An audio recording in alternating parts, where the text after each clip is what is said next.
So 2 things before we begin. One is to please make sure to visit our YouTube channel and hit the subscribe button while you're there and smash that like button because that really helps us out. The second thing is we're currently running a Facebook fundraiser. The first 25 people to donate $10 or more have a chance to win the book, This is an Uprising by Mark and Paul Engler. So head over to Facebook or to our Instagram stories right after this workshop. So welcome to another educational and inspiring AAM workshop. This workshop is entitled How to Dismantle Animal Agriculture and Affect the 99% Using Strategic, Focused Campaigns. Many activists who care deeply about the 99% of animals exploited and killed by humans, primarily the chickens, turkeys, cows, and pigs, find the industry and the billions of animals it exploits to be an overwhelming prospect for activism. But the sheer size of a powerful industry should never intimidate or dissuade us, no more than the big banks or big fossil fuel companies. The fact is, we must urgently confront animal agriculture now if we ever hope to see the urgently needed shift to a plant-based food system in the future. This workshop draws on some of the most important lessons from other social movements in using focused and strategic nonviolent campaigns to confront a seemingly too big to fail target. Our guest speakers will present concrete examples and discuss what value they may have for our future plans. So my name is Michelle Granberg. I'm your moderator. I'm a mentor and team member with Animal Activism Mentorship. I'm located in New Jersey, and I've been a vegan and activist for 6 years. AAM's mission is to eradicate violence and build a culture of empathy and compassion, which ultimately results in animal liberation. We strive to build a global community of activists through our free online 3-month mentorship program that pairs experienced activists with aspiring activists. Through one-on-one mentoring, we intend to generate an increased number of effective activists worldwide because we know this movement needs more activists. Additionally, we offer free workshops that train and educate our mentors, mentees and the public on various aspects of AR activism. We have a podcast called the Animal Liberation Hour, and we host large-scale in-person activism events. AAM is proud to be fueled by FARM, the Farmed Animal Rights Movement, one of the oldest AR organizations in the country. If you're interested in applying to become a mentor or mentee or want to get involved or to donate, please visit our website, animalactivismmentorship.com, and follow both AAM and FARM on social media. So now I'm going to introduce our speakers who also happen to be AAM mentors. First up is Robert Grillo. Since 2009, Robert Grillo heads Slaughter Free Network, a nonprofit organization. The mission of SFN is to advance a plant-based food system through grassroots direct action. SFN is a part of Free From Harm, a nonprofit which offers a wide range of vegan and animal rights content to a global online audience. And after Robert, Ismail Perez will be joining us. He is president of Campus Compassion for Animals at the University of Illinois, Chicago, UIC. The student organization aims to make UIC more animal friendly by raising awareness of current cruelty towards animals and encouraging more friendly animal related policies at UIC. He helps with all kinds of animal rights activism, including leading chants at fur protests and working for PETA's Students Against Speciesism. So we'll open up for Q&A after the presentation is complete. So please hold your questions until then. And now I'll turn it over to Robert. Go ahead and take it away, Robert. Thank you very much, Michelle and Trey, for organizing this session tonight. And thanks everybody for who's in the audience tonight. I see some familiar faces, so that's nice. I would like to share my screen, but I just want to preface my presentation with the fact that this is by no means an exhaustive presentation on the subject of activism or how we target animal agriculture. It's just some thoughts that I collected that are important to me now and wanted to share with you.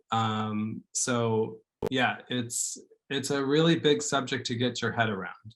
And so I'm just kind of taking a piece of it, a slice of it, and trying to find a way to be, you know, impactful with activism. So I just want to start with some general thoughts. I think the first is that there's a common knee-jerk reaction that we often have when we consider the immense scope and power of animal agriculture. And that reaction is just to kind of throw up our hands and feel defeated or just pretend that it doesn't exist, which is what the vast majority of the public actually has been conditioned to do. But, you know, when we lack imagination and we don't think about things strategically and we have this kind of knee-jerk reaction, then we adopt this belief that something is too powerful too big to fail. So as an activist, I think that's one of the first and most important psychological obstacles that we have to overcome. We simply have to overcome it. And there's going to be days when we're definitely going to feel that. But overall, we have to feel that we can overcome that defeatism to do our work.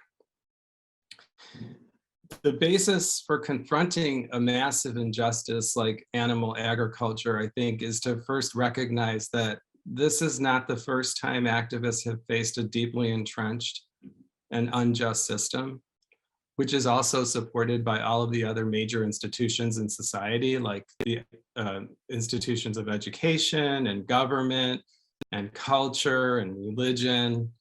But this is not the first. We're not alone in that sense. We're not even unique in that way. There's certain things that make us unique, but there's a lot that makes us very, very much in line with other movements. And so, but one thing that is unique is that the circumstances we face today are unprecedented in human history. And if ever there was a need for radical, transformative activism, I can't think of a better time. So the approach I want to talk about today is rooted in a tradition of grassroots resistance that has been powerful and transformative in many cases in the last couple of hundred years. And yet it's hardly been mentioned, let alone acted upon in the animal rights movement. So that leads me to the second most important obstacle, psychological obstacle that we need to overcome. And that is that we are not separate, but instead a part of a larger paradigm shift away from the exploitative mindset that dominated humankind and its thinking for a very long time. So we're part of this larger struggle, I'd like to say.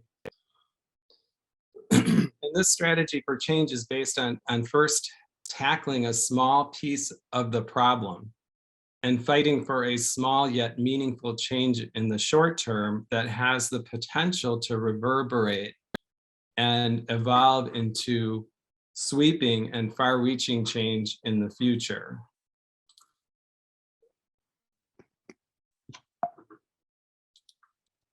Martin Luther King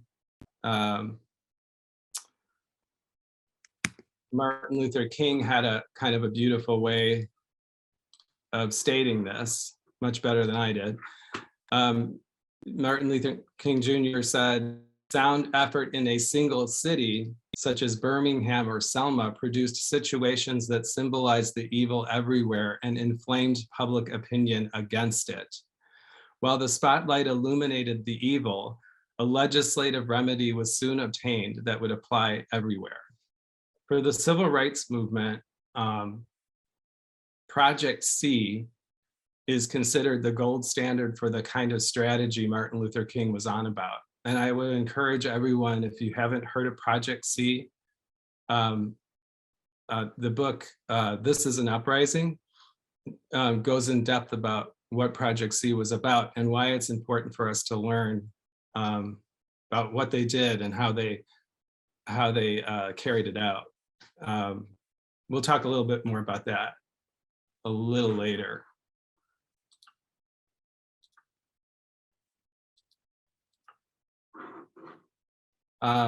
Sorry, I'm frozen, I think. Hold on. Oh, there we go. All right. Another source that I wanted to talk about in this general thoughts section, another big influence of mine has been Bill Moyer's 8 Stages of a Social Movement. But what's really cool is the subtitle for this document or manifesto is History is a Weapon.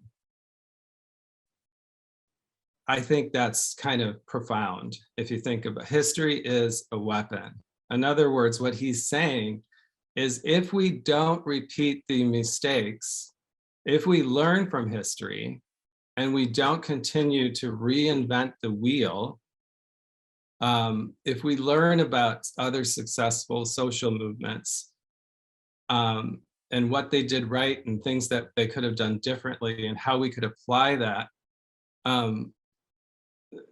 that's a huge, huge power that we could leverage. So history is a weapon means let's learn from history and apply what we learn. So the movement action plan is a strategic model of waging, this is how he defines it, a strategic model for waging nonviolent social movements. And it was developed by, like I said, Bill Moyer, who was a US social change activist coming out of the 70s.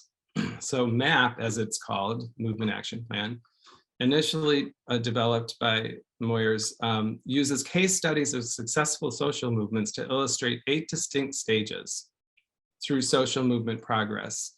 And it's designed to help movement activists choose the most effective tactics and strategies to match their movement's current stage. And so we're not going to get into like the nitty gritty of this, of course, but there's 8 stages. Whoops, sorry. Actually, there's 8 stages here, even though the final one says 7. Again, I didn't make the slides. One of my administrative helpers did the slides, so that's okay. But that's supposed to be 8, the one at the end there. And I make mistakes like that all the time. What am I saying? But anyway, so the 8 stages, this is what he names them. Stage 1 is normal times. Stage 2 is prove the failure of institutions. Stage 3, ripening conditions. Stage 4, social movement takeoff. Stage 5, identity crisis of powerlessness. Stage 6, majority public support. Stage 7, success. Stage 8, continuing the struggle. What I find really interesting about this is if we look at this and we try to relate it to what we're doing, I feel like we're somewhere in stage 2 to 3. Because like in stage 2, what he says is people deny that your issue is valid and they gaslight you. And that's what's happening. We're being gaslighted left and right. That what we're advocating is not important or is ridiculous or whatever. But then stage 6, majority public support, I feel like some of the surveys that I've seen show that people really do feel that animals should have rights and maybe even be equal in terms of, equal to humans. And, so I kind of feel like at some points that we have majority support. We just haven't really leveraged it or something yet. And the other thing I find interesting when we look at the 8-stage model is that there's so much of our movement that is already focused on legislation and passing laws, which is stage 7. So stage 7 is the codification of the change into law. And then stage 8 is making sure those laws don't get reversed. So making sure that things don't get undone, right? But so much of our movement is already focused on passing laws and lobbying without having gone through stage 1, 2, 3, 4, 5, 6 first. I'm not saying this is like every social movement has to go through this linear stages, but I feel like we're way ahead of ourselves because we're trying to pass laws that aren't sticking, because we haven't yet done the hard work of changing hearts and minds that is all about stages 1, 2, 3, 4, 5, 6. So that's just an observation that I have in terms of, but you can access this 8 stages of a social movement on the website, Bill Moyer's site.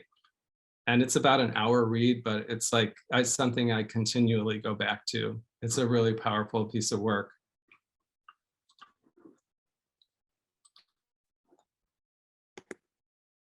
So I just want to look at a few case studies in the second part of this.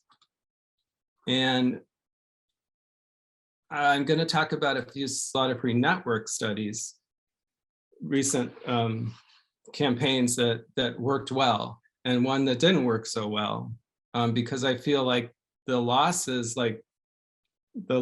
we have are just as important as the wins because of what they teach us.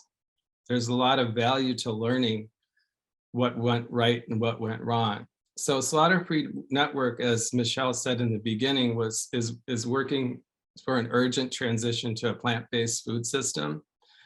And yet we recognize that, striving towards this vision requires many steps and milestones. So there's going to be lots of opportunities for chipping away the piece by piece at the foundation of this massive, powerful industry. And each step of that is a win, or each step is a cause to celebrate, to mobilize people, to inspire people to join and to get involved. So one such kind of a dramatic win that we had was with a company called Strauss Meats, which is a high welfare, high-end brand based in Wisconsin. It's known for its veal and like high quality, high welfare meats.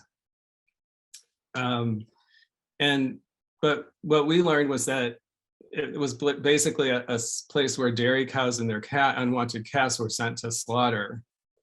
So really that it's just an industry that takes an unwanted byproduct of the dairy industry and turns it into this high welfare meat product. And what we did by digging around, what we learned was that Strauss Meats had sold most of its company to a big investment firm called Insight Equity. And the person behind Insight Equity, Victor Vescovo, was this real high profile guy who claims to care about the oceans and is a deep sea diving kind of celebrity. And he's got all this positive media coverage, and he really cares about his reputation. So we started targeting him. And long story short, we feel that we were instrumental in pressuring him to give up a huge investment in Strauss Meats, which basically killed a $75 million slaughterhouse project for Strauss Meats. So it was the pressure of making him feel very uncomfortable about investing in this industry by doing protest at his home, by having a lot of people call and email him, And ultimately, though, it led to a very productive phone call where him and I talked for about 45 minutes about why you don't invest in the slaughterhouse industry. And it was a very productive call. And it led to a week later, their announcement that they were divesting from the Strauss meat slaughterhouse. And then another one I'll just mention quickly is Carson City, where like in many cases, someone contacts us from a small town or somewhere and says, hey, we heard about you, you guys fight slaughterhouses. Can you help us, with this project? And so this very shrewd, smart woman contacted me in Carson City. Her name's Jennifer. And I could tell right away she was going to be successful because she was smart and strategic thinking, and she could, organize people. And so we didn't do a lot, actually. I mean, we can't really take a lot of credit for this, but what we did do is towards the end, towards the decisive vote of the city council, we flooded them with calls and emails. And since Carson City is somewhat of a tourism city, it's between Las Vegas and Reno, it's somewhat of relies heavily on tourism. So in some cases, like small towns will say, well, we don't care about what outsiders think. In this case, which I don't think is correct, but I think it's just a distraction when they say that. But in this case, I think they really did care, hearing from people all over the country, because they rely on tourism so heavily. And in any case, it was a huge upset. The city council voted against it, even though it was considered a done deal. So we were astonished by that. And now the slaughterhouse company is actually suing the city of Carson City. So the battle isn't over, but still there was a decisive victory. We showed animal agriculture, it's not business as usual. You're going to have a fight if you try to pursue this. And right now, last thing I'll mention is we're working on a campaign called Jadori Chicken, which is considered the most premium, high welfare brand of chicken possibly in the world. It's sold in Japan and in high-end restaurants and hotels all over the US and all over the world. And the conditions that LA Animal Save activists uncovered at Jadori's LA slaughterhouse were some of the worst conditions I've ever seen. And I've seen a lot. I mean, since 2009, I've seen the worst of the worst. And these conditions really astonished me from a company that claims to be the best of the industry. And so we thought this was a huge opportunity to launch a campaign that would expose this incredible irony and this humane farce. And so we decided to target 5 of their key customers, and one of them is a celebrity named Lisa Vanderpump. And so she owns several restaurants and other kind of luxury brands and stuff, and she's got her own reality TV show and all that stuff, and she's kind of a figure that she can walk out of her door with a polka dot umbrella and she can get the media's attention. So we thought, well, since she has the media's attention, perhaps she's a good target. And she also has a dog rescue foundation, and she's actually rescued dogs from the meat trade in China. So we thought that perhaps she was low-hanging fruit and we could influence her, and we're working on it. They're in disbelief. The general reaction at this point is basically disbelief. How could this be the best brand, and how could these conditions be from that? I think most people just can't understand it. So anyway, I just wanted to go back to in talking about case studies, I just wanted to go back real quick to what I called Project C before. It's really important because I think it's something we should study. Really, it's a fascinating project, and how this was orchestrated and thought out and then carried out. And it was basically a series of sit-ins and marches and boycotts in Birmingham during the civil rights era that it was conceived of by Wyatt Walker. And then I look at some of the stuff happening today, and like, I kind of wonder if, because I know Animal Rebellion and Extinction Rebellion are really inspired and influenced by the civil rights era and some of those theorists and activists. And I feel like some of what they're doing is symbolic and disobedient in the same way that Project C was. So that's why I kind of brought them into this.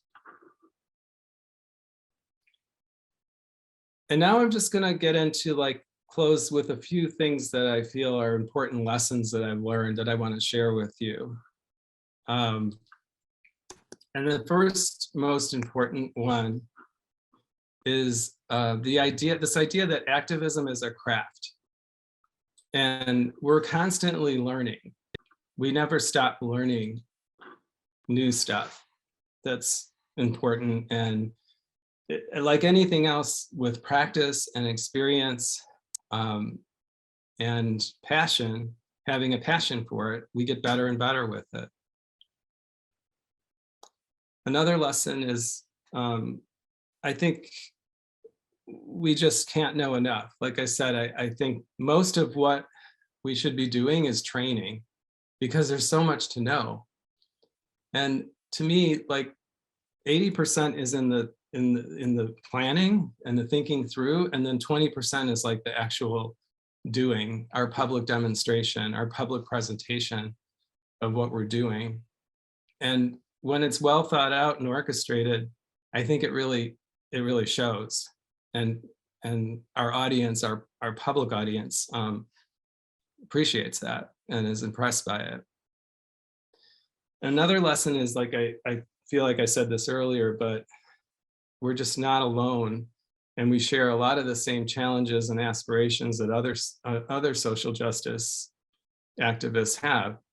The one thing that's really different, or the one most important thing to me anyway, is that we believe that non-human species should also be a part of the struggle. Another lesson is about power. And what I hear from social change theorists and activists a lot is how important it is to understand power relationships. Who has the power, who doesn't? How do we leverage the resources that we have to turn those resources into power? And how do we shift the power dynamic? By making a case, by using dramatic confrontational activism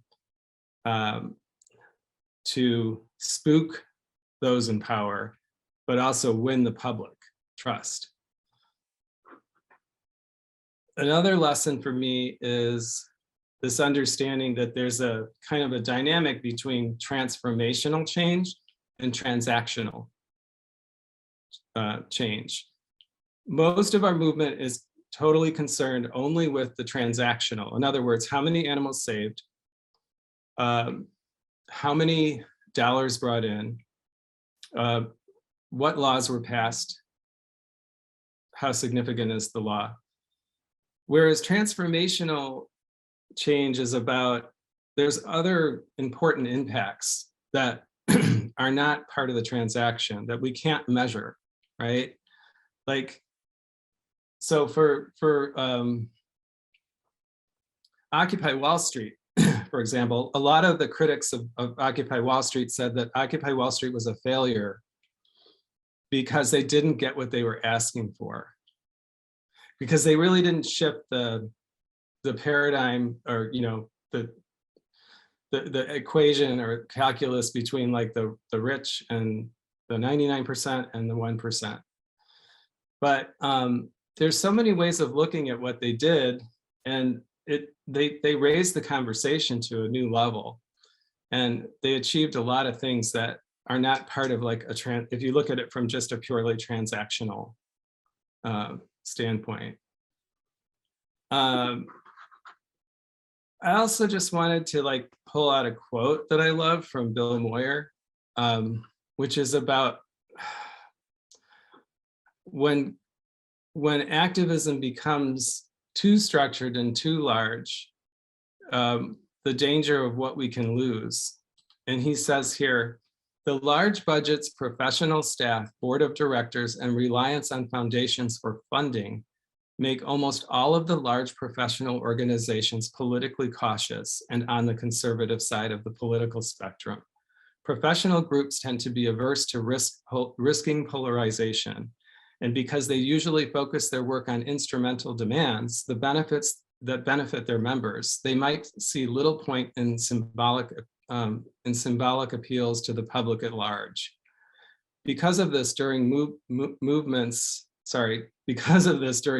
when mass mobilizations begin taking off, the instinct of more professionalized groups is to guard their turf and undercut their upstarts.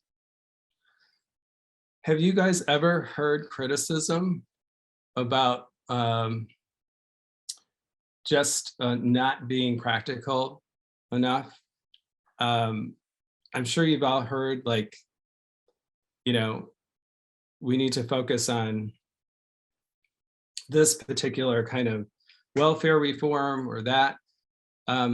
We have this in our movement a lot, that we shouldn't be looking at a vision or a transformation, that we should just have these practical demands. And Moyers is showing us that actually it's the radical side of the movement that brings these issues to the forefront and brings it into the public consciousness. And then towards the end of the process, the larger groups come in and are basically almost taking credit for having, brought this on, even though they're not happy about the radical side, because they're critiquing, they're attacking that and saying, no, that's not the way to do it. But they're still benefiting. They're benefiting from what that difficult work did. It changed hearts and minds. It changed the public's attitudes about that injustice. And then they basically said, okay, yeah, we're on the bandwagon. Now we're going to take this on as a campaign. So not much we can do about that, but we do have to just, I think, really be careful and aware of how we frame our wins and losses and make sure we're part of the narrative.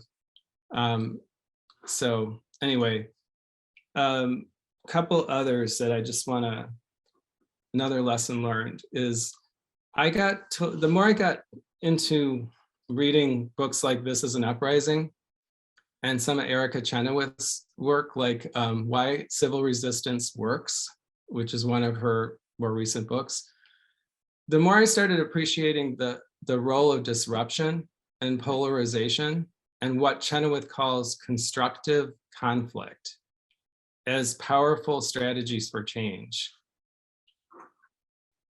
And so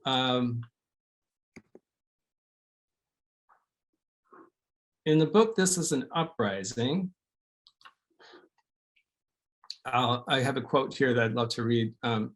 Paul Engler says, the idea that activists should avoid negative reaction by being less angry is folly. The major social movements of the past 2 centuries have consistently proven wrong, that activists do better to appear civil and minimize confrontation. And then he quotes Frederick Douglass, and it's a much longer quote. But the part I really love and resonates with me is, if there is no struggle, there is no progress. In his 1973 work, The Politics of Nonviolent Action, Gene Sharp, who's considered, a legend of nonviolent activism, he wrote, quote, "With the launching of nonviolent action, basic, often latent conflicts between groups are brought to the surface and activated. The start of public demonstrations will almost always sharpen the conflict, cause the conflicting groups to become more sharply delineated, and stimulate previously uncommitted people to take sides. Try as they may, activists have little hope of avoiding such an effect. This polarization seems to be a quality of all forms of open conflict. On the positive side, as tension increases, morale rises, and large numbers of formerly passive people become determined to take part in the coming struggle." And the book also mentions, it has a section about a great sociologist and activist called Frances Fox Piven. And she wrote in her book, a book called Challenging Authority, she wrote, "Movements create stark divides among voters, compelling politicians to make concessions as a means of restoring order in the electoral landscape. Protest movements threaten to cleave the majority coalitions that politicians assiduously try to hold together. It is in order to avoid the ensuing defections or to win back factors that politicians enact new public policies. For this reason, conflict is the very heartbeat of social movements. Even if protesters are seen as distasteful, protesters can win."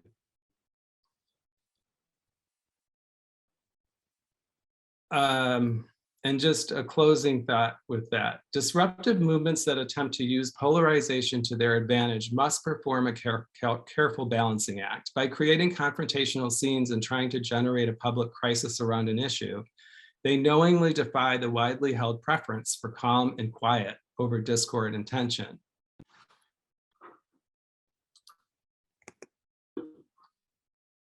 And Engler goes on to close, he says, "Activists are aware that many people will not like them, but they pursue conflict in the belief that polarization can activate their base, draw passive supporters to the cause, and isolate their opponents. With ACT UP, the civil rights movement, and the DREAM Act students, this is exactly what happened."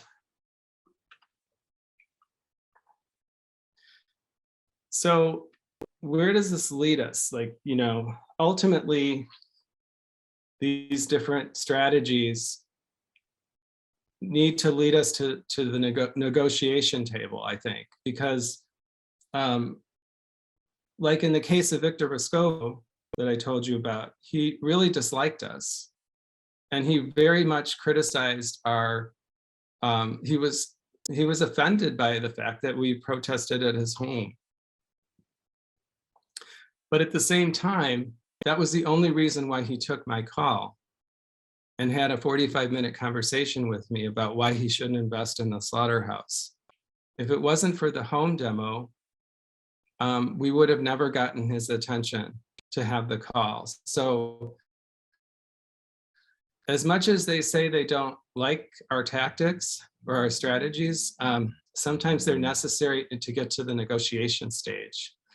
And I would just say that we need to be prepared, because you might be surprised when they're ready to negotiate or they're ready to listen to us.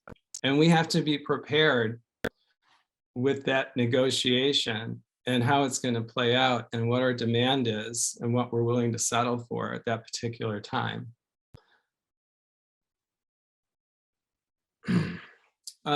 Another lesson I learned from this book and other activists is about trigger events and how we leverage those. And I'd be happy to talk about that more, but just kind of keep that word in your head, trigger event, because they're very powerful. But then once we reach that peak trigger event and we crash from there, we think it's the end of the movement or we think we've lost, but it's really just another phase.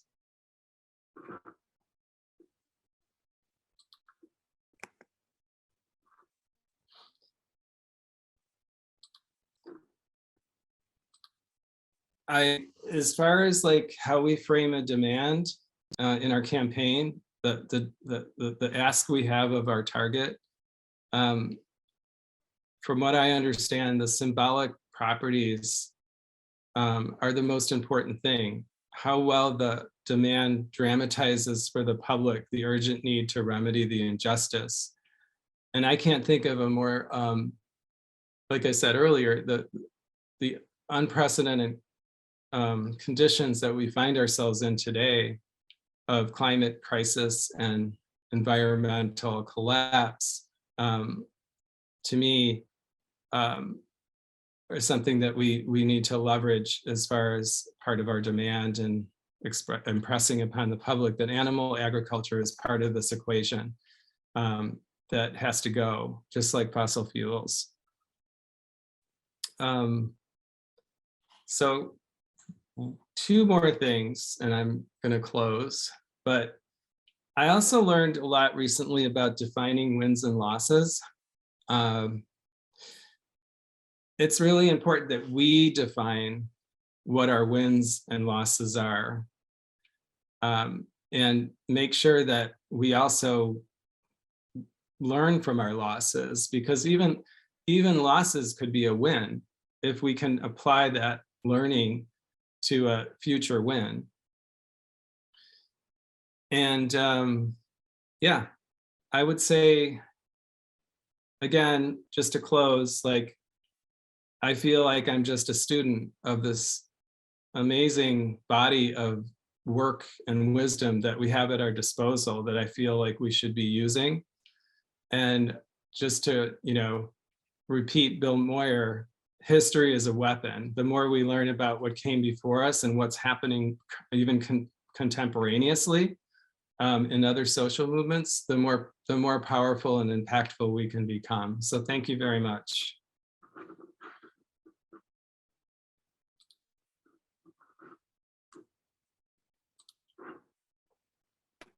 Thank you, Robert. Okay, so we are going to pass it over to Ismail. Ismail, are you ready to go?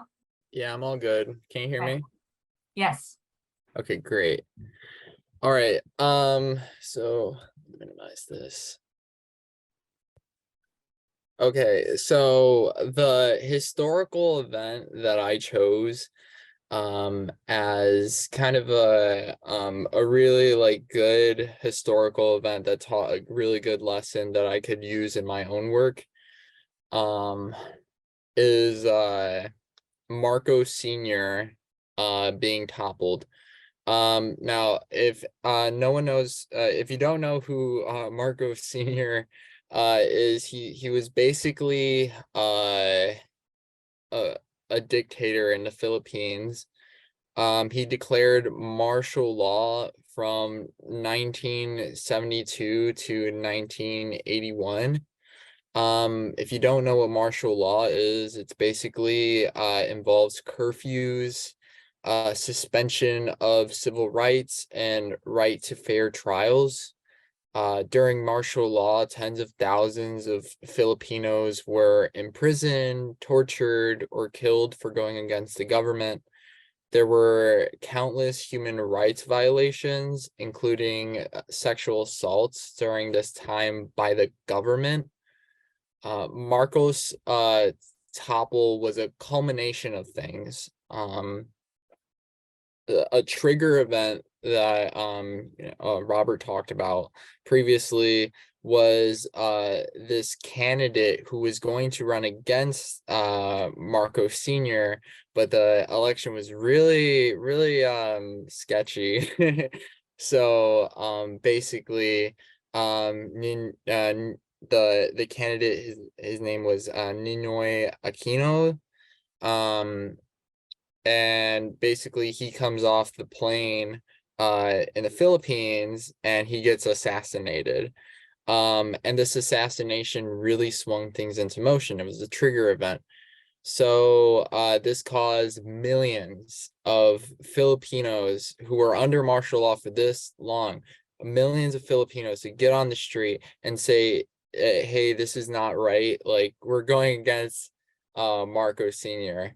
And I saw this video of snipers who were like in the who were like up above, and they were shooting not Filipinos but on the street to like kind of like act like they were going against Marcos, but really they didn't want to shoot a fellow Filipino, and they were fed up with Marcos too. So it was a culmination of things that like caused Marcos to like be toppled. He was basically, Marcos Sr. was exiled to Hawaii. And even though he caused this much pain and suffering and death and sexual abuse, he kind of like lived I don't know, like he died to old age in Hawaii. So there's that. By the way, I do have to give credit for me learning all this to this great organization at UIC called Anak Bayan at UIC. And basically they're a social justice organization that is for like the Filipino people right now. Their current objective is to kind of make sure that martial law never happens again. Marcos Sr., his one of his, I think, sons, and another his son is now president recently. So people are scared that martial law may happen again because it happened so recently. So they're trying to make sure that martial law doesn't happen again. I was fortunate enough to go to one of their workshops where they explained the whole history to me. So I would have never known any of this. And the workshop was fairly recent. I would have never known any of this if it weren't for them. So yeah, you could go to the next slide. So the lesson learned, enough people fed up with the power can force it into submission. And I think every animal rights activist has this at heart. You know, we all want to see millions of people on the street, kind of like animal ag, you're destroying the planet. You kill like billions of sentient beings every year, and like we're fed up with you. But you know, we're not at that stage. We're not at that step of Robert's chart yet. But you know, I really do have the vision. And I think a lot of people, now that animal rights is gaining more and more steam, we're growing, that we can like see that end goal. Hopefully it comes soon, but like it's in vision. On your left, you can see that is Animal Rights March, the official Animal Rights March in Chicago, and in 2019. That was actually kind of like my first activism kind of event, which was pretty great to see like that many people out in Chicago, like for a common goal for the animals. It was just amazing. Hopefully that happens soon, because I miss it. On your right, you can see that's when people stood up against Marcos Sr. In that picture on your right. You could go to the next slide. So how does this relate to my work? So this is pretty funny picture of me like on the roof of a residential building at UIC. And I chose this photo because it's goofy, and also because that was me like in 2019. I was actually dorming in a residential place. And I remember like dorming, people would go to the cafeterias, and that was the only food that they like would eat. And it was like very common for people to go to the cafeteria. So when I went to the cafeteria as a vegan, I was a vegan at the time, there was barely any plant-based options. And I really tried. I tried my best to eat like the peas that they served, the rice that they served, the soup that they served, the vegetable soup, and I really tried my best to like get nourished that way. But like their selection was just terrible, and their food wasn't always good. So like it was a small selection, and if your food doesn't really taste good with a small selection, you know, you're kind of out of luck. And I really don't want to eat rice for dinner. So yeah. Um so basically what I had to do, because I didn't want to get malnourished, is like I had to go to a Target and get like basically everything I needed to survive. Um which you can go to the next slide. You can go to the next slide. Okay. I made a collage of my pasta because, you know, that was like the main thing that I used to have in dinner um at my dorm. And yeah, so I mean I was fortunate enough to like be able to afford like pasta, and like you could see kind of beyond me, I'm not gonna lie, I did get beyond me Italian sausage, um pasta sauce. If you can make that like that combination, it's amazing. But yeah, I had fun with like making my own pasta, but like thinking to like other people, you know, other people won't have that like privilege. Like it's privilege that I was able to do that. um I mean, some may, but some won't. So I think to myself, and I think about like, wow, this is like a really bad situation that is going on right now. This should not be happening. So you could go to the next slide. You can go to the next slide. Yeah. Okay. So I kicked in my boss baby brain, and I was like, okay, I'm gonna make some changes. Even though I'm young, you know, like boss baby, I'm gonna make some changes, and I'm gonna make sure that like I do something about this, because I shouldn't have to go out of my way to have like good nourishing food because I live an ethical lifestyle. This shouldn't be happening. So I reached out to this organization called Default Veg, and they're really great. Like they give really good resources.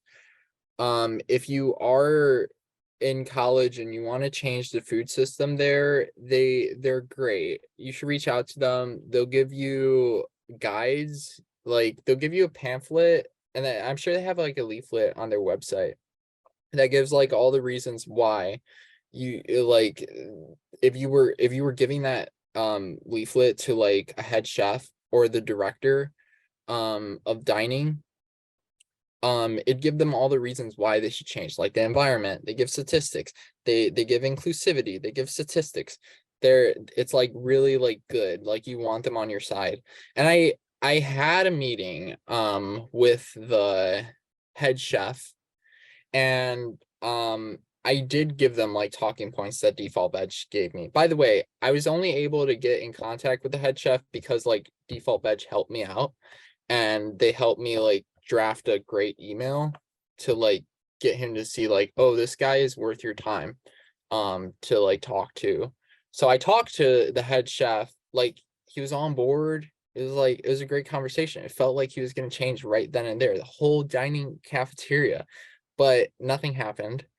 Then I email some more, and then I get in contact with his director. So I climb up the ladder. I have a representative from Default Veg with me on the Zoom call, and we talked to the director, and we like pretty much like try to persuade him to like make some changes. He tells us about like vendors, and then we're like, the Default Veg also has connections to vendors, so it seemed like a great like thing, like change was going to happen. And I also had a small goal. My goal was just to have default plant-based bagels, which I mean, as a vegan for like 3 years now, that doesn't seem like that big of a deal. But also we need to go through vendors, and it'd be great, you know, if the default, you know, I don't know if you've ever been to a cafeteria, but you see the bread aisle, that's like stuff if like, I don't know, like grab and go, you know, and grab and go stuff should be like plant-based. It should be inclusive. The ethical choice should be easy, really should be. So I talked to the director. We don't like really go anywhere. And like it seemed like a great conversation, but after that, nothing really changed. I emailed the head chef again, and I tried to get another meeting with him, and he says like, oh yeah, we're gonna have a meeting with like this head chef too. And then I'm waiting for like an email reply, and I email back, I'm like, hey, are we gonna have this meeting? And I think I did it twice, and I find out, or I just come to the realization that I have been left on red, and this guy is not going to reply to me. And then I mean, it was pretty sad because I did all that work, but then I think to myself, I'm like, I mean, I guess it was pretty easy to like shut me out because I'm only one person. I mean, kind of surprised this didn't happen earlier. But I think to myself now, and I'm like, well, I'm glad I'm in my position now, because right now I have built a animal rights organization. I think currently the only one at UIC, but with that, I'm able to like get more people on board. And like bat for me. Like it was just me and default batting, but now I'm trying to get more people on board. Like right now our organization is set to be registered. And I have had the organization registered 2020, and we have surveyed people on campus, and we have seen that there is a demand for more plant-based options at campus. And can you go to the next slide? All right, can you like tap the space button so that all of the bullet points come out? Yeah, there we go. There we go. Okay, we're good. So not only like have we had like firsthand experience talking to people on campus and seeing that they want more plant-based options, but also like the statistics show that more people in general want more plant-based options. So I mean, the first bullet point you can see by the Starbucks CEO, Kevin Johnson, the most dominant shift in consumer behavior is this whole shift to plant-based. You're right, Kevin. Over the last 4 years, plant-based menu items have increased by 800%. In 2020, 57% of households bought plant-based foods. 23% of Americans have recently reduced their meat consumption, including 31% of non-white Americans. So, I mean, plant-based food, it's like trending right now. And I mean, I only follow vegan stuff on my Instagram, but it's filled with plant-based stuff. But when I go to the grocery store, there's magazines that say plant-based on them. So yeah, plant-based food is in demand. But in order to like kind of like, you know, like there's a demand for it, but also I need to like funnel that demand into like a goal, and like plant-based bagels is the goal. And I just need to like get all of that like interest, and like use it as like, I want to say weapon because that sounds too harsh, but like as a force. We're gonna say force. All right, you go to the next slide. All right, so who's driving this trend? Gen Zers. I mean, yeah. You can see like these pie charts. There's a great thing here. Let's see. And most people are buying. Okay, so yeah, there is a great quote from Default Veg that they use for the presentations here. And most people who are buying plant-based foods aren't vegans, they're omnivores. 40% of households buy both plant-based and cow milk. And a whopping 98% of consumers who buy plant-based meats also buy animal meat. So, I mean, come on, the writing is on the wall for animal agriculture. Hope you make plant-based stuff soon. But yeah, but there's a lot of interest, which is great, but that needs to be used fast to like speed up the process to get more plant-based options. And that's my efforts. Those are my efforts. So if you go to the next slide.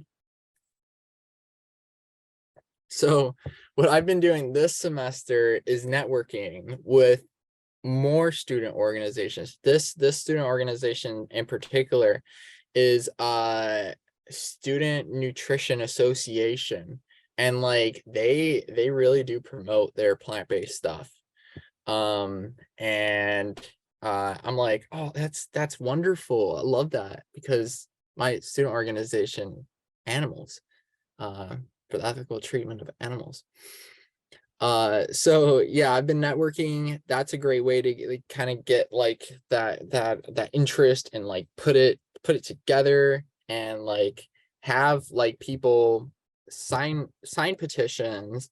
And like we survey people, we showed those surveys to the head chef, and we get that into like a goal, which is plant-based bagels.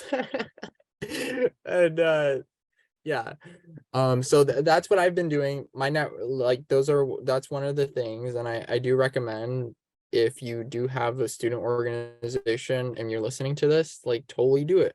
Networking, it's opened up like a whole new horizon, because it gets lonely as a student organization and doing this work, and knowing that there's other student organizations that are also interested in your goal. It's just like a sunshine on my face. So yeah, you can go to the next slide. And also something we've been doing is just asking people about their experience. So on your left, that's the first general body meeting I've ever like hosted on campus. we served Italian ice, trying to make it great. And the people who did show up, they were on board with more plant-based options. Like plant-based options is just like really easy for people to get on board with, more so than like dissection and banning vivisection, which I've learned. And it's sad, but it's true. And it's kind of a low-hanging fruit. It really is, but I'll take it. On your right is a table we had for the involvement fair. And we talked to people who were passing by, and they were on board with like more plant-based options. It was wonderful. That day we got close to 100 people on our email list. I was like, whoa. I was impressed. But yeah, I mean, I can have numbers, I can have people interested, I can have all these great things, but like actually like being able to like wrap my hands around it and like getting like something done from it, that's like what I'm working on right now. That's what I'm working on right now. So you can go to the next slide. So what I'm doing is planning to get more people on board right now. I need more numbers. I do need more numbers, and I need to funnel that into a goal and show that to the dining hall and be like, change is happening right now. By the way, this wonderful person here is Dorian Electra. She's a singer, or they are a singer that I really like. She has a song called My Agenda, which I feel, because it is my agenda to get more plant-based options at UIC before I leave. That is my legacy. That is all I want to leave behind. So yeah. So yeah, that's pretty much it. You can go to the next slide. So you can follow us on Instagram. We are at CCA at UIC. That is my organization's handle on Instagram. You could also follow like my personal activism page if you'd like, if you like me. I mean, no hard feelings if you don't follow, but like, yeah. Yeah, that's basically it. Thank you for listening. Thank you, Ismail. Great presentation. Thank you both, Robert and Ismail. So we're going to open it up for questions. Now it's time for questions. So you're welcome to put them in the chat or hit the hand raise icon. And I see that March, you had was that your hand up? Do you want to unmute and ask a question? No, I was just saying thank you so much. Thank you to everyone for the presentations. Thank you all. It's awesome. Awesome is right. Okay, anybody have a question then? Who's got a question for these experts? Or who wants to share your takeaway or an action that you're going to take?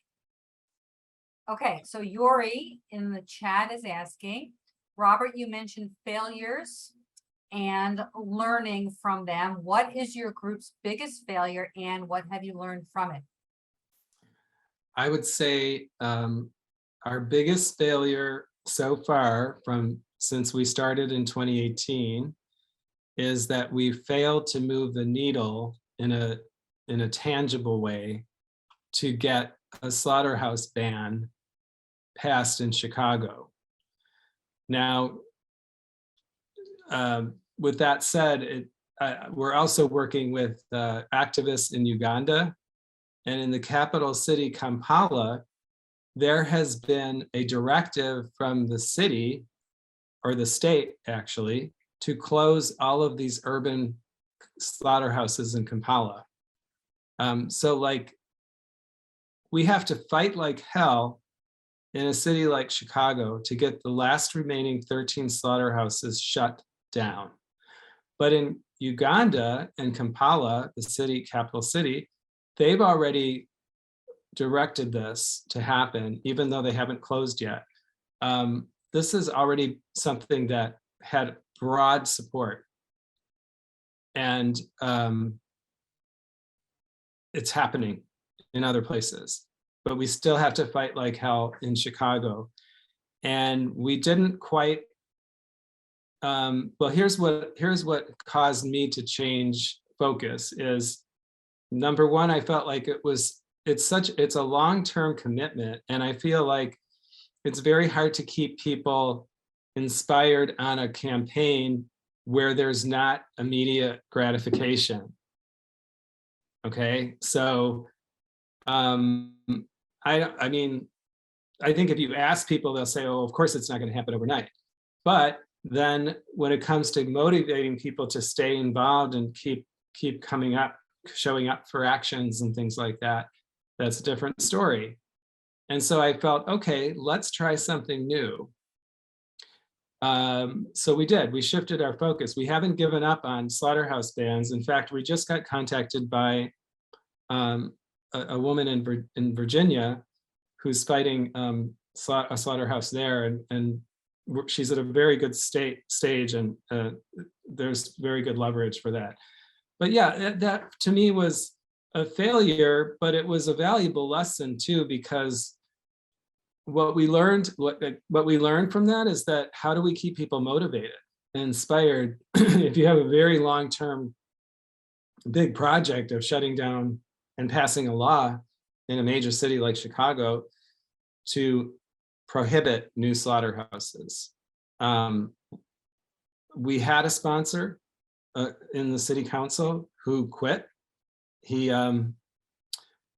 supported it. We got through the first two big hurdles. And then he told us that he's hit a brick wall. And he blames us for him having to quit, even though he did not bring us into the process, even though he did not allow us to be part of the conversation with other city council members to make the case, to help him make the case for why the legislation is needed. So we never got into the system. We never got inside to do that. And I feel like he was the wrong person to sponsor it because his heart was never there. It was he wasn't willing to fight for it like we would have. And there's someone actually running against him now, which we would love to see get elected because she would support this and she would sponsor it. So I'm sorry. In any case, that was a big failure, but it could turn into something, it could evolve into something else.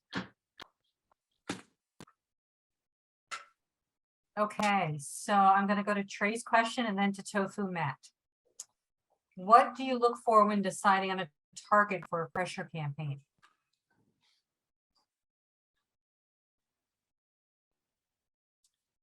You look for the Achilles heel, I think, the weaknesses. Oftentimes it's their reputation, I think.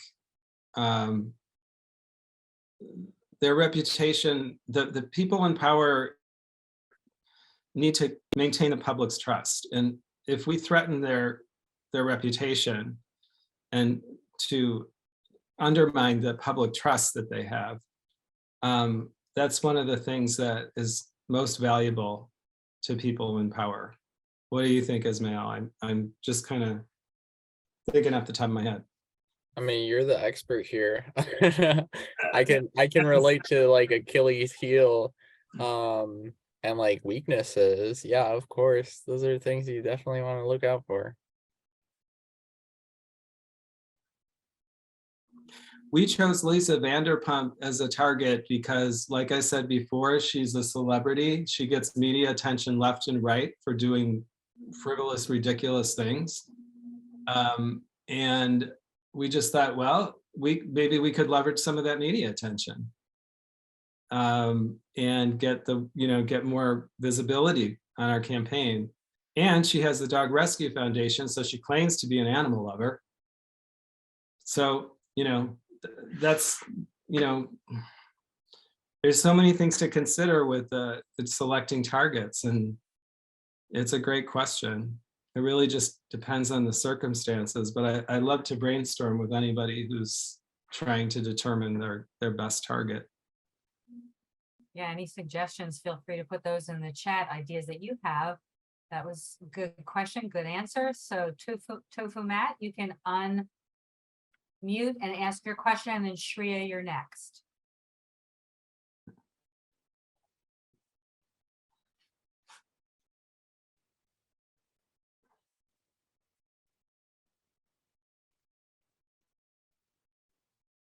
Sorry, I had a little trouble there unmuting. Anyways, hello everyone. I just want to thank the speakers and for being invited to be here this evening. I do have something to kind of cover over on what Robert was discussing earlier. He said that the most important component of the demand is its symbolic properties. Basically, how well the demand dramatizes the public. Now, I feel very discouraged myself, and being that I do live in a place where there's not as much activism involved, where they do not do as many pressure campaigns, I have to beg the question here. I mean, really ask the question, is there really any other way? Because as I have witnessed from following, Slaughter Free Chicago, seeing Robert Grillo and all of the team members basically pleading with the health commissioner, Arwady, and it just does not seem to do any good to ask anymore. I mean, I just really think that the only real true success that's going to come about is by being very direct. I mean, I listened like to Ishmael, speak about, the system, trying to get things done in a calm, peaceful manner, which is a little different. I think that's something which is more something that can be probably accomplished, because you're different with dealing with a different setting, and you're different with you're dealing with a hipper crowd kind of thing. Because as he mentioned earlier, it's very like becoming popular. And maybe that could be just for on the health end of things. But do you honestly think that there is any other way than the direct approach, basically like direct action everywhere, as like what Ismail was explaining earlier about a man who had went through all of these different things? Well, this is kind of the sort of the same approach that direct action everywhere has used, about a man who, you know, lit himself literally on fire, which sparked an entire, you know, a reaction among so many people that things got done. So basically my question just to you is, do you think there really is any other way than the direct approach? Because asking kindly, I am discouraged. I must say, I have felt the word you used, defeated. I feel very defeated, even though myself, I have taken the initiative to start my own brand of activism, and that's kind of fell off. So now I'm doing a different route of activism on weekends, and I've been doing it for a very long time, but I just don't feel like I'm getting anywhere with people, because they're just like so far removed. You can tell them hundreds of times and it's not going to get through. But when you raise a very loud voice, then they stop to say, oh, wow, yeah, maybe there's something worth looking in there, because the other way you try to do things peacefully and you're not going to break through. So I'll just hand it over to you to kind of touch on where I was going with that. Thank you, Matt. Let's see what Robert's words of wisdom are with that. Please. Well, there's a lot there to unpack, Matt, you know, like so many good points. I feel like the presentation of what we do should be commensurate with the injustice, with the scale and severity. I'm not saying we should resort to violence. I'm just saying that our reaction to such a grave, serious injustice, and on the scale that it is, really should be commensurate, because otherwise people will think it's less when it isn't. And it needs to be dramatic. And we also have to kind of, you know, consider where we are in the process, and we're pretty early. Like if we were to use Moyer's 8 stages of a social movement model, like I said, I think we'd probably be somewhere on level 2, stage 2 or 3, which means that we have a lot of work to do in terms of building public support. And we're just not there yet, but our expectations are like way up here, and our progress is not quite there with the expectations. But you know, I like the idea of doing things like what we see with Animal Rebellion and this whole dairy campaign, is actions that are dramatic, that are making television news, that are theatrical, that are being seen by a lot of people. I mean, we can spin our wheels and spend a lot of time trying to talk to individuals, or we can do things that hopefully will get the attention of millions of people, which I think is a big part of our overall objective. So yeah, what can we do as a small number of people, a small community, to have the biggest impact? And we can brainstorm about those things for a long time. And some people and groups are coming up with amazing ideas, and you know, they're great. So we just have to be creative about that.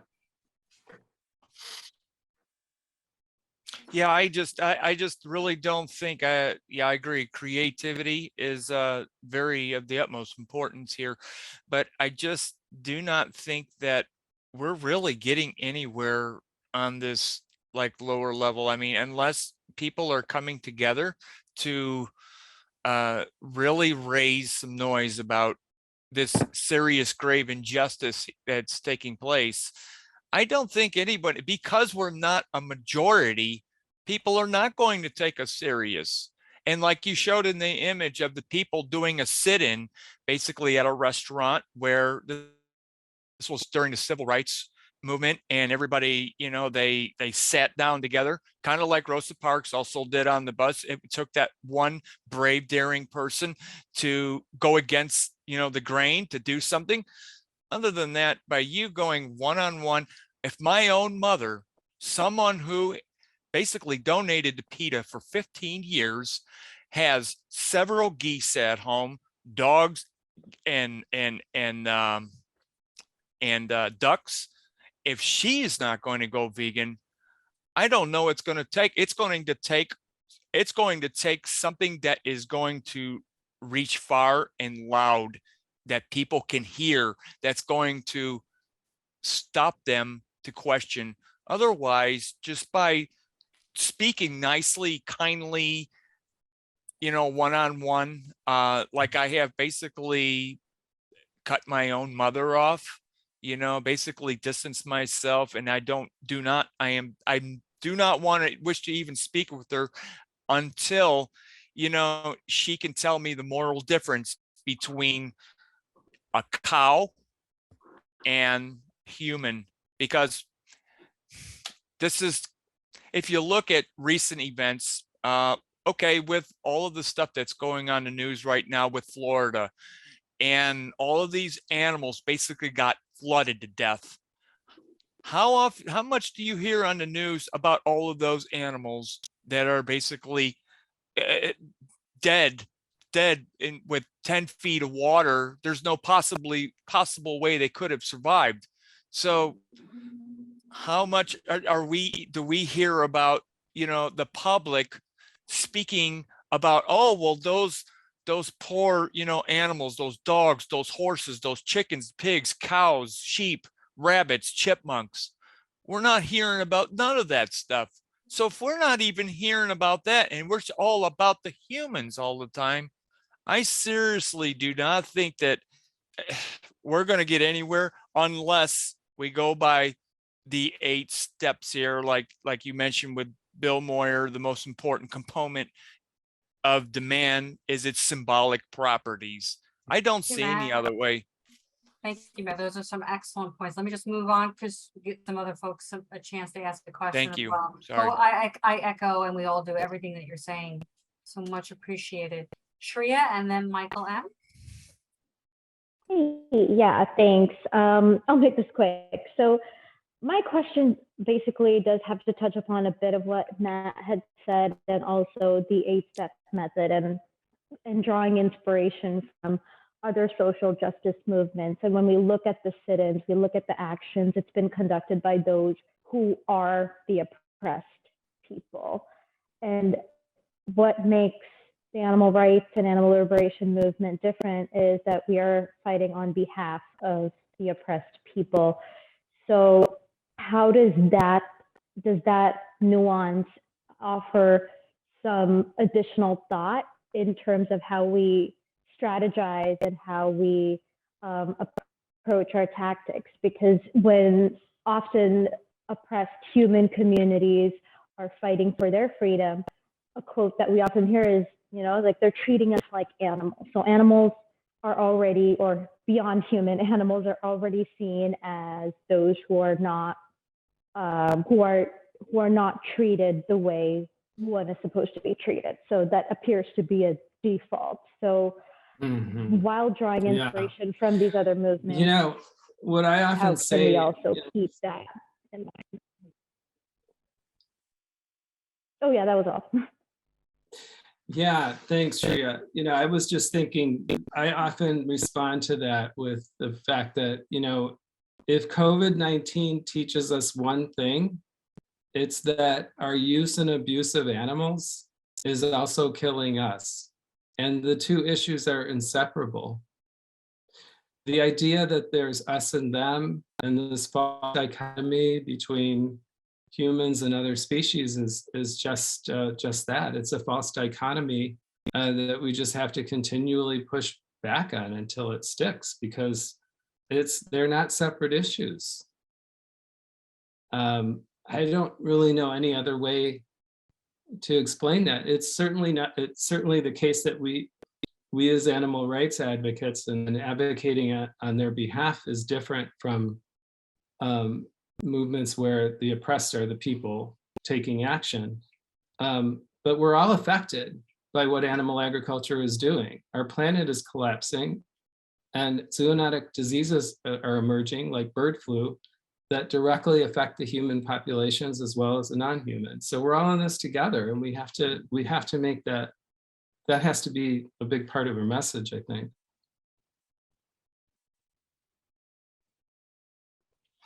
Super, thank Yeah, you. thank you. Yeah, I mean, again, we know this, but everybody else, they might not necessarily understand that, but that's what we're here to talk about and why we have this platform. So thanks.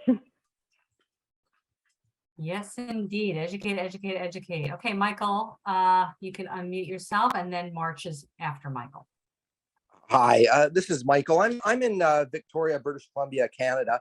And I apologize for not being able to bring up my video. I joined the meeting while I was still at work, and then I transitioned to my car driving, and my phone is in safe driving mode right now, so it won't allow me to bring up the video. But my point was, wanted to bring up was sort of what sort of progressive grassroots movements we could do at local government levels to bring about change and small change. And it sort of brought up, our second presenter brought up the point about bringing in something that's sort of more palatable to people with plant-based food choices in cafeterias and university settings, restaurants, etc. So what I'm thinking back to is sort of the public health movement for tobacco and how that's been a slow transition, where in Canada they made it illegal decades ago to advertise tobacco products. And then they slowly made the movement where you couldn't smoke indoors, no indoor smoking, and it just became more and more of a inconvenience to people, and they had to think about their behavior. So when I think about the tobacco movement and public health, I think that us as vegans and people, the activists that the animal rights activists, we could do things like, one group that maybe people aren't thinking about is advocate to public health. Our medical health directors, medical health officers have a lot of power and influence, and talk with larger level institutions where there's institutional speciesism in place, systemic speciesism. And so I'm thinking, I've heard recently in a European country, I think it was a Scandinavian country, maybe it was Denmark, where they passed legislation at the local level in a city where they were going to stop advertising meat. And so I think that's something like where I am right now. We're going in the province of British Columbia, we're going through municipal elections.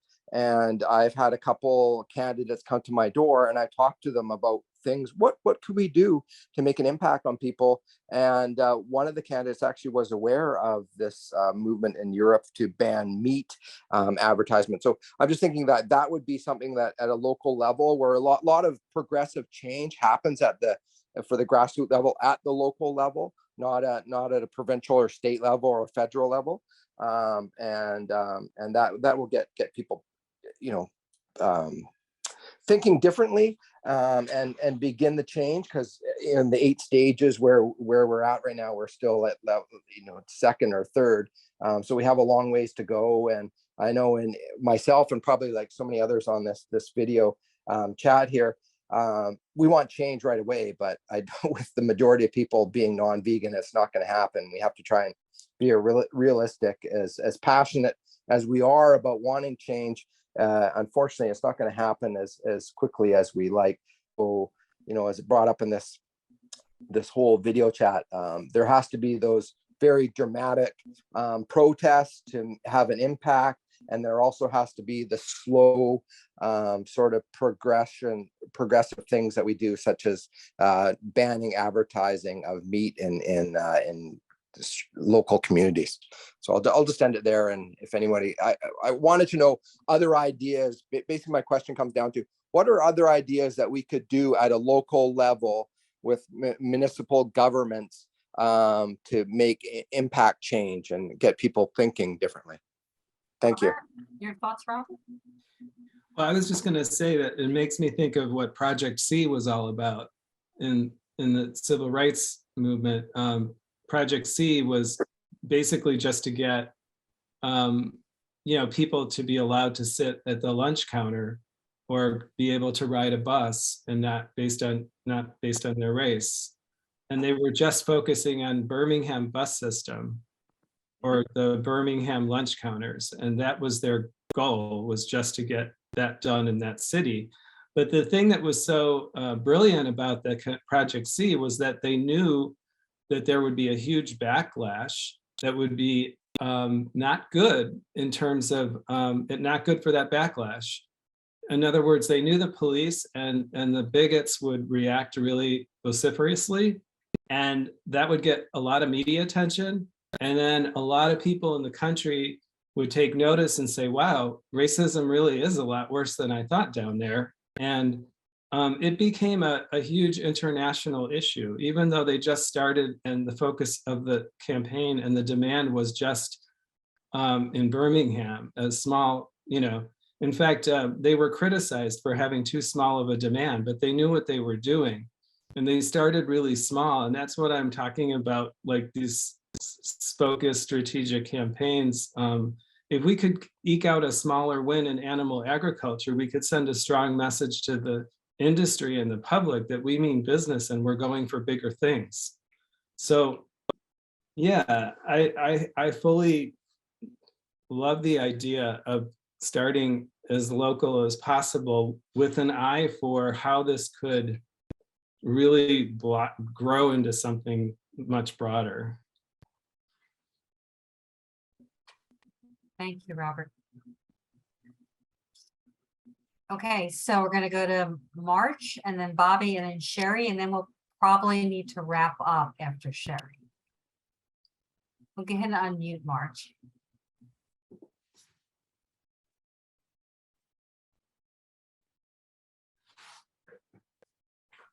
Okay, sorry. I just want to speak out to Matt and everyone. I am also so emotional about this. I'm very, I get so depressed and so down sometimes, and it's just so frustrating, and I feel like we're going nowhere. I've been a full vegan for almost 7 full years now, and I just started animal activism this year. But I want to tell you, Matt, that every once in a while, I see these emails, I'll get an email or a notification, and it's a small victory.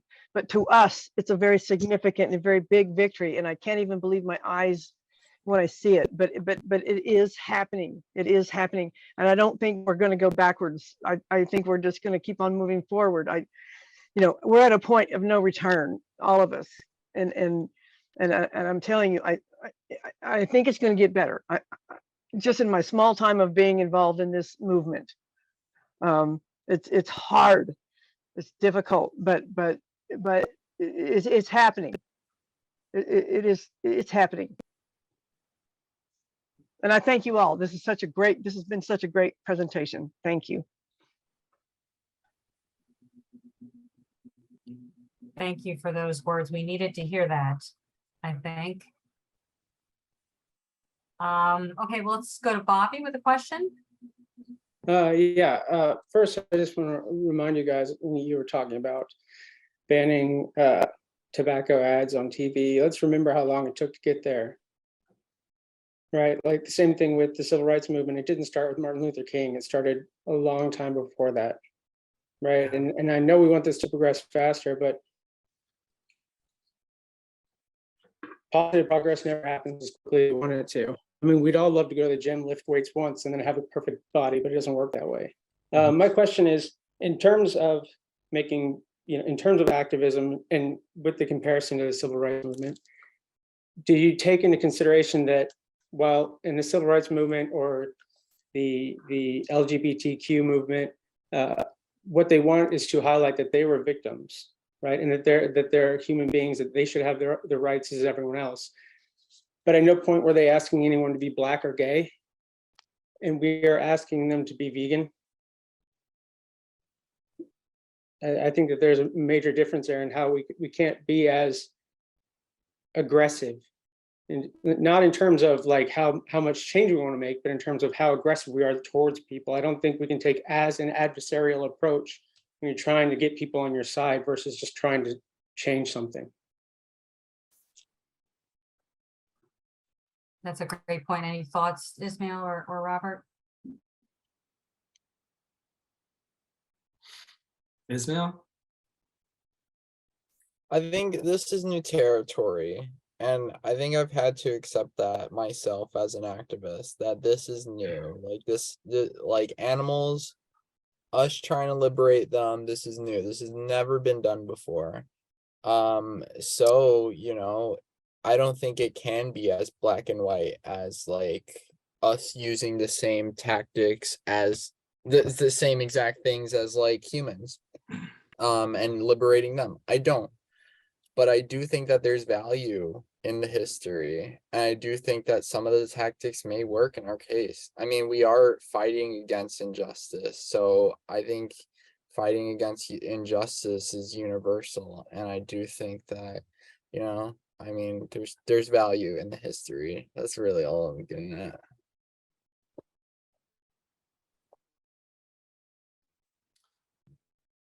Yeah, I guess for me, it just depends on the campaign and what the goal is and what the circumstances are.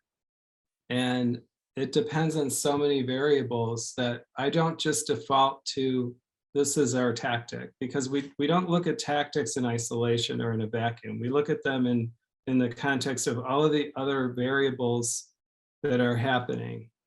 And we also look at it from the point of view from what have we done in the past and what has worked and what hasn't. And I can tell you from my experience, at least, and other people's, is sure, we want to go through the proper process to show that we tried to contact you. We tried to have a civil closed door conversation with you, but you ignored that. So we have to then consider what escalation tactics we're using. And let me just say, we're not looking at being aggressive to the public, because the public we show the public one side of our campaign, but we show our targets a very different side. We use very different strategies and tactics with the targets.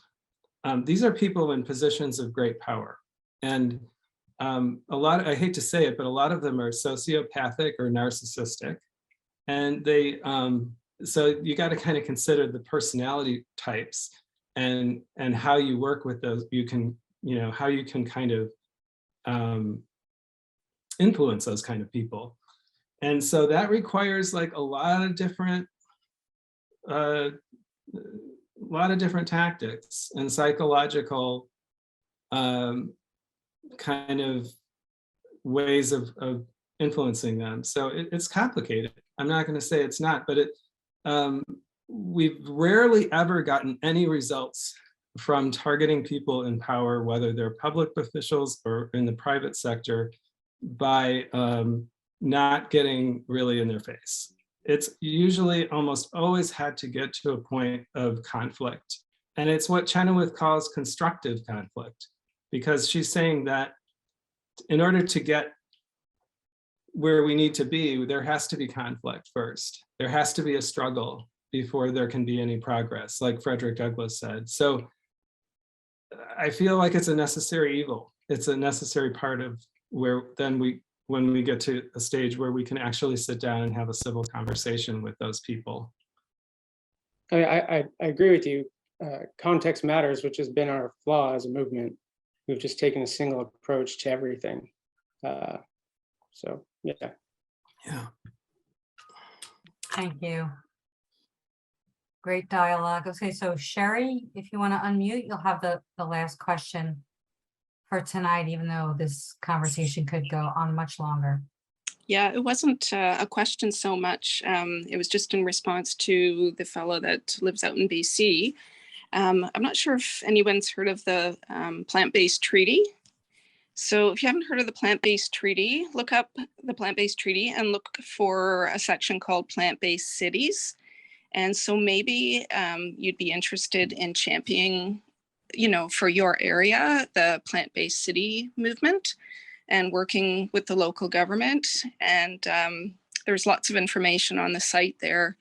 And you can get some support as well from, from the people behind the scenes at the plant-based treaty. And so that might be a great place to start locally. And yeah, Robert, thank you for your commentary about getting in people's face. Sometimes it really feels good to shout in the streets. And it doesn't matter if people are paying attention to you, even if they're looking at you like you have two heads, you've got their attention. Even if they're giving you the finger, they're listening. But guess what? Those people that are giving you the finger, they would never give it a single thought.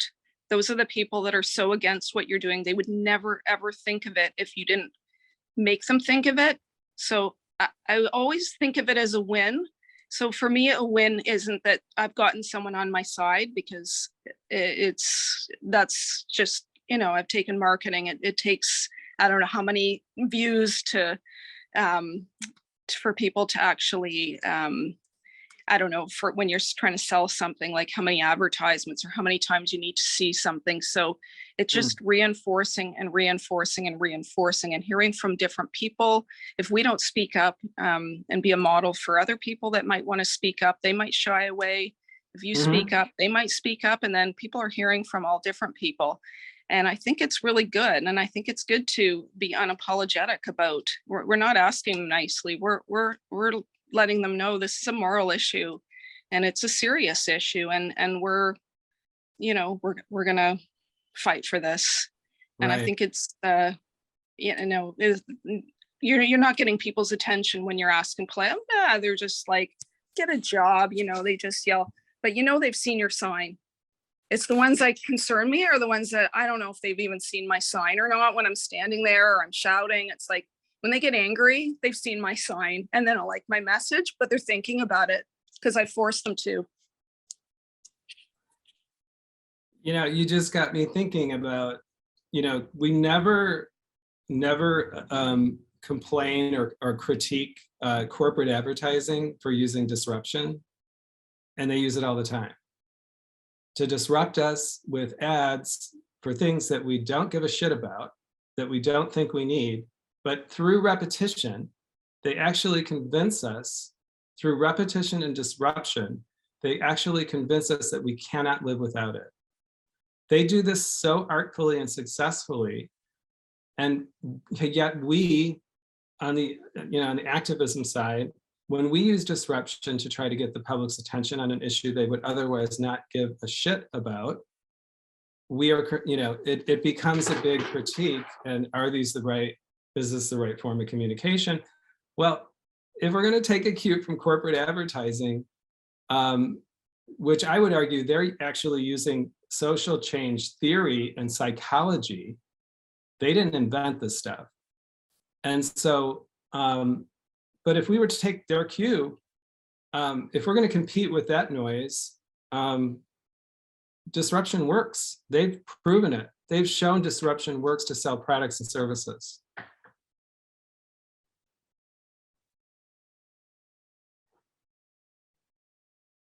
Great. And so, Sherry, thank you very much. And speaking of the plant-based treaty, we actually did an entire workshop on the plant-based treaty with Anita from the SAVE movement. So you guys are welcome to go to our YouTube channel and look for that and check it out. So we're actually going to wrap up in a moment. I have a few quick, kind of last announcements. Ismail, do you have any final thoughts? Anything else you want to add before we wrap up? No, I can't think of any right now. Okay. Cool. Robert, are you good? I'm good. You're good? You're complete? I think Yes. we need to have a part 2. There's so much. I talk too much. No, you talk too much. Sorry. Okay, then, with that, I will begin to wrap up, which is to, whoops, hold on. Repeat those sort of two asks from the beginning of our workshop, which is one, please make sure you visit our YouTube channel and hit the subscribe button and smash that like button, because that really helps us out by helping us reach more people. We're currently running a Facebook fundraiser. The first 25 people to donate $10 or more have a chance to win the book This is an Uprising by Mark and Paul Engler, which we talked about a bit. So head over to Facebook or to our Instagram stories, or message any one of us here if you'd like some more information about donating to that fundraiser. I also want to announce a few more upcoming workshops. On October 13th, we have Consistent Anti-Oppression. On November 3rd, we have Turkeys. Who are they and why should we care? With Karen Davis. And on November 15th, we have Thinking Like an Animal with Dr. Linda Bender. And more workshops to be announced. I'd also like to announce our next live event, which is the Colorado Convergence, taking place in and around Denver. The dates are June 24th and through July 1st, 2023. Plenty of time to decide. No experience required for that. So that wraps up another AAM workshop. Thank you all for being here. Thank you, Robert and Ismail, for your time and wisdom. Thank you, Trey, for working the back end. Thank you, everyone, for the work you're doing for the animals. If you're interested in becoming a mentor or mentee, or want to get involved or to donate, please reach out to any AAM mentor or visit our website, animalactivismmentorship.com. In the meantime, stay strong and live vegan, everyone. Thank you very much. You're welcome to say goodbye in the chat, leave your IG handles in the chat or any other takeaways. Until next time, we'll see you next time. Thank you.